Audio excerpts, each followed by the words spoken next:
I don't sense that Test cricket is suffering. But leagues are something that help you build your character in a very different way. Virat Kohli and Ravi Shastri, that in many ways the Indian team has done things that no other Indian side has done. Or for 5 bowlers to emerge and perform consistently in foreign times, I do feel, Manan, that it is exaggerated. Even Rohit Sharma, he's been made captain now. I think it's keeping the 2023 World Cup out at the strikers end, or at the bowlers end, right? That's what I'd like to call it, because I think it's a Western thing to always take up an Indian name and to try to denigrate. Another rule that we have now, we both know that we both love tennis. We watch a lot of tennis. So the fact that in tennis the line calls are so clear, it's either in or out. There's no grey area over there, it's black or white. Do you feel that DRS should impose the same thing? Hitting the stumps or missing the stumps? This entire umpire's call thing, it can decide series at times, and it can be very, very tricky. Look, it's a very, I think when we come to DRS, it is a boon and a bane both at the same time. I remember, at 2017, there was this test match, India versus Australia, 4th test match, I think. And this was played in, I think Ajinkya Rahane had come in as captain, and Virat Kohli was out for that game. And it was played in Dharamshala, if I'm not wrong. And I remember it vividly because DRS saved India in the series, that India winning the series. Like, it saved India in the series because Jadeja, I think the first ball of the day, Cummins bowled and Jadeja nicked it behind to the keeper. And the umpire gave it out. It was a very, very faint noise that had come, and because of that, DRS, in a way, it reversed the decision. The decision was reversed, and Jadeja was saved. He went on to score 50-60 runs more, which made the difference in the game. So in a way, it saved India at that point in time. But as you rightly said, sometimes minor decisions, minor calls can have a deep impact. But I think this is a very, again, it's a technological call, because I think we need to respect the fact that today technology is also very important, and it has gained a certain relevance in our lives today. And at times it may backfire.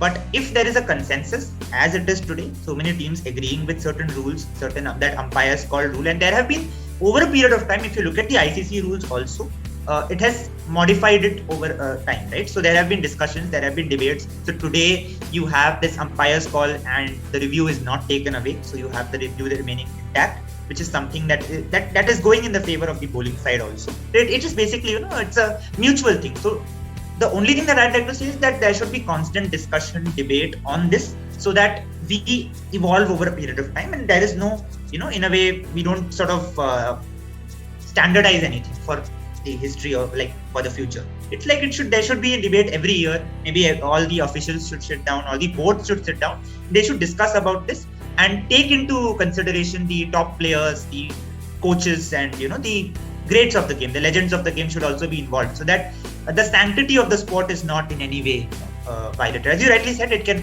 decide, it can decide very important matches can be decided by these small calls. So I think everyone needs to be taken into, they should be taken into one room and discuss, and that's how things should happen. So I just feel that is the case, because technology is it's an issue that can get murky sometimes. So that's so true. We talk about England versus Australia, the Ashes, the biggest rivalry, the people who started the game in a banging fashion in the 1900s. So this game is actually traditionally theirs. But the fact that India and Pakistan, that rivalry, is something that even many people feel that England and Australia can't match that sort of rivalry. India and Pakistan don't play each other quite often because of political reasons and all that stuff. And it's always disappointing when politics enters any sort of sport. They play each other in these world tournaments, and like recently we saw Pakistan defeating India, and there was such a big noise made out of it in Pakistan, and even the Indian fans were very disappointed. And all of a sudden you start feeling that, if these teams play quite often, you may get to see so much more banter, so much more crowd attraction. Are you in favor of India and Pakistan getting back together and playing some cricket, some exciting cricket? Because we've seen many great matches between these two sides. See, all of us want India and Pakistan to play more often. We all have that shared interest, especially as cricket fans. We would like to see that happen, right? But the fact is that cricket is not played in a bubble, right? Today, of course, we have bio bubbles. That is the different thing. Cricket is played in a ground, in a certain place, in a certain society, in a certain country, right? There are these borders that we cannot ignore. There are these issues that we cannot, take aside. And when it comes to Pakistan, there are a lot of sensitive issues especially with regards to the constant the militancy that has come in from there. And of course, I mean, all of us have this interest of keeping sports and politics or militancy and all that aside. But at some stage, it becomes, it becomes a threat for the players also, because if you go to see, I mean, where do you play India and Pakistan matches? You naturally want to play somewhere abroad. You want to play some neutral venue. That's how you would decide it. Because for India to go to Pakistan or Pakistan to come to India, there is a security threat that we all can't ignore. So there are many factors outside it, Manan, that that makes this issue very complex. So we all want. That's why ICC has consciously taken this decision to play, conduct these matches in ICC tournaments. And I think that's a good call. That's a decent call, because mostly they're neutral venues. And I'm looking forward to 2023 when the World Cup will be held in India and Pakistan will come to India. I hope that all of that happens smoothly. And if there is political will from both sides, it should happen. There shouldn't be an issue with that. But to hold a full-fledged series and to do all of that, it becomes a bit. Of course, sports can become a medium to foster peace between two sides. But there are issues beyond also that maybe you and I will be at a difficult position to judge. There are strategic issues. There are diplomatic issues that come into the picture. Yeah, because if it was very easy, it would have already been happening. It is something. Yeah, a lot of things happening behind the scenes. Now, the next question, one of our final questions that I want to ask you is, what about the women's side of our game? They're doing really well. First of all, there was one time that the women's side of the game wasn't really acknowledged. You see the women matches happening, Indian women versus the English women. The crowds are absolutely not there. The stadiums are empty. And then you had this final between India and Australia, the T20 Women's World Cup, and then there was the record crowd of 86,174 people. And attendance was crazy. Do you feel the sport is moving in the right direction, promoting the women's side of our game? The World Cup is happening pretty soon, so there's a lot of attraction towards that as well. Do you feel it should have been a little more promotion should be there, or do you feel it's perfect as of now? I think there has been, again, a very positive change when it comes to the women's game. And I'm speaking in the context of India, because India has been an underdog for a long time in the women's game. Like you've seen Australia, they won, I think, 6 World Cups. The women's team has won 6 World Cups. England women's team has won 4 World Cups. But I think 2015 onwards or 16, that after that, and especially 2017 World Cup was a landmark, I think, for India, when I think they would have won it had it not been for a sort of, a meltdown, I should say, in that last few overs, wherein it was very close. They could have sealed it. It could have been that 1983 World Cup moment for the Indian team, which I believe it still was, because even after that World Cup, if you see the kind of talent that is coming into the Indian team, it is amazing. I mean, you see a Rajeshwari Gaikwad, or you see a Shefali Verma, and at the same time, I thought that, okay, Jhulan Goswami and Mithali Raj, this may be the last World Cup they're playing. 5 years down the line, they're again going to play in what should ideally be their last World Cup, but we never know what is the case with these veterans. They've been such titans. They have almost carried this team through for 2 decades. So the way they have played, and I think last year they also played in a test match in England, wherein they took them very close, and it was they showed a lot of grit. To 2020, they reached the finals of the World T20. This is something you would say, okay, they reached the finals, so what's big about it? But it's a great deal for a women's team that hardly ever reached the finals, that hardly ever competed in international, tournaments. There was that odd game maybe that they would, earlier they would win it and maybe win against Australia, one odd win here and there. But now we are seeing consistency in their performances. But at the same point in time, I feel, yes, more, there should be, like, if you go to see, there are a lot of broadcasting issues. So broadcasting has increased. So it is being streamed live on television also nowadays, many women's series and all that.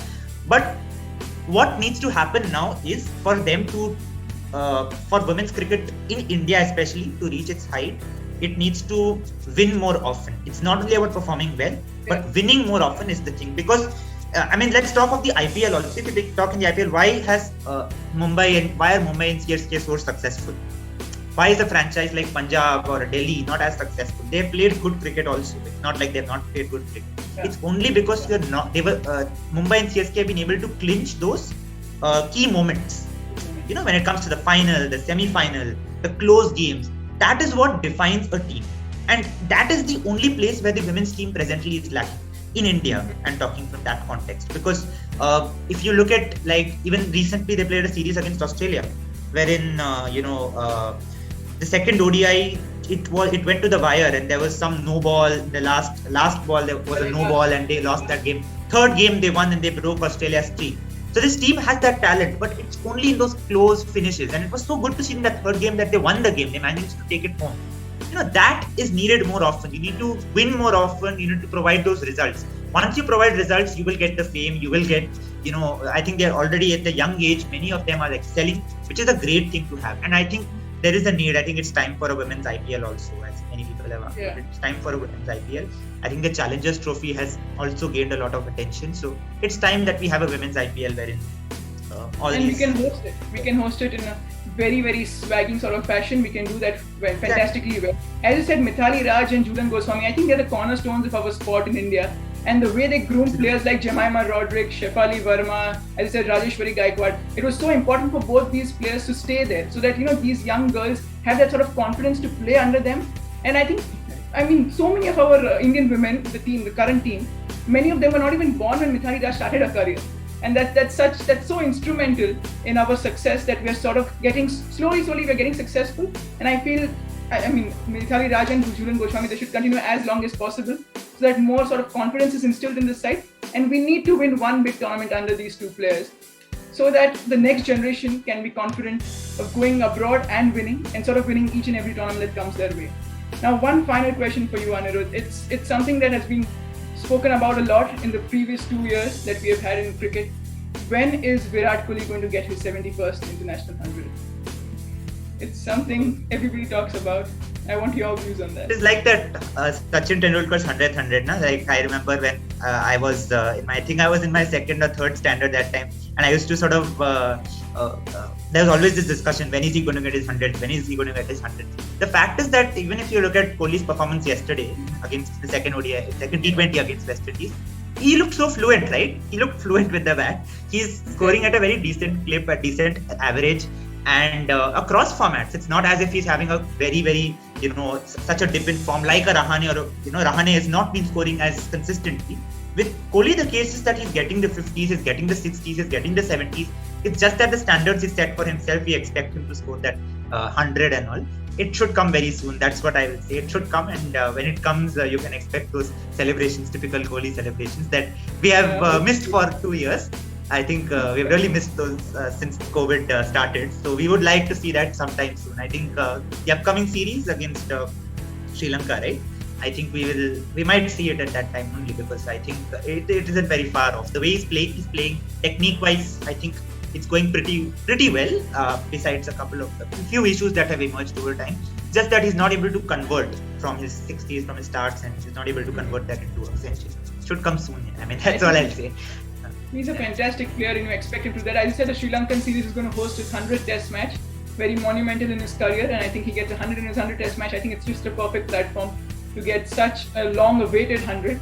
And thank you so much, Anirudh, to join us on this channel and sort of speak about cricket in the way you do. And it's so wonderful to always talk about cricket with you and have your opinions. It actually energizes me as well and increases my knowledge as well, it's been a wonderful experience today. Absolutely enjoyed. Thank you. Enjoy this cricketing fun, do like, share and comment. And do subscribe the channel and press the notification bell for my further videos.